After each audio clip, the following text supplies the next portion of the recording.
Arnold travaille au bureau d'études chez Hainaut Ingénierie Technique. Mais ce 15 juillet, c'est comme pompier volontaire de la zone Wallonie-Picarde qu'il a pris la direction de Liège. Un appel de la caserne et puis tout s'enchaîne très vite. À 3 h du matin, on a pris le départ sur Liège. Et donc on s'est mis à disposition du service de Liège.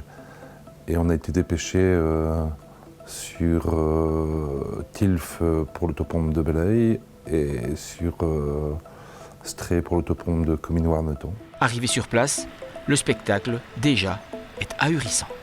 C'est assez chaotique. L'ourte est sortie de son lit. Il y a de l'eau un peu partout.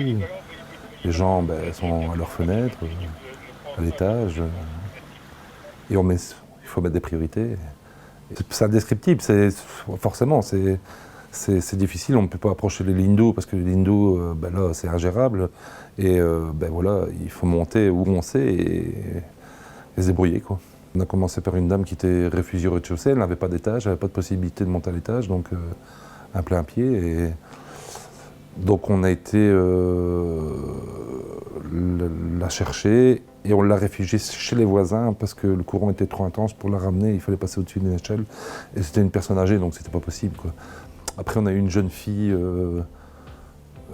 handicapée et aveugle, donc difficulté de subvenir à ses propres besoins, donc on a dû aller la chercher également. Là, ça a pris plus de temps parce que le courant était plus intense et on a mis une bonne heure et demie, 2 heures à aller chercher cette jeune fille. Le sauvetage de la jeune fille a été assez intense et la joie quand elle a retrouvé son papa, elle est fondue en larmes. Et effectivement, c'est l'émotion, quoi. Voilà, c'était assez émouvant. Et c'est une récompense du sauvetage. Mais maintenant, le désarroi des gens, c'est... Pendant plus de 12 heures, le pompier volontaire va mettre en péril sa propre vie pour sauver de nombreux sinistrés.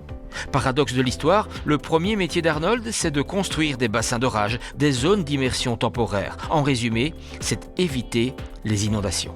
Je travaille ici à la cellule Nakia au sein du service HIT et c'est la gestion des inondations en province de Hainaut. C'est mon quotidien et on a beau mettre en place tous les moyens sur des situations pareilles. Comme on dit toujours, le risque zéro n'existe pas, mais effectivement.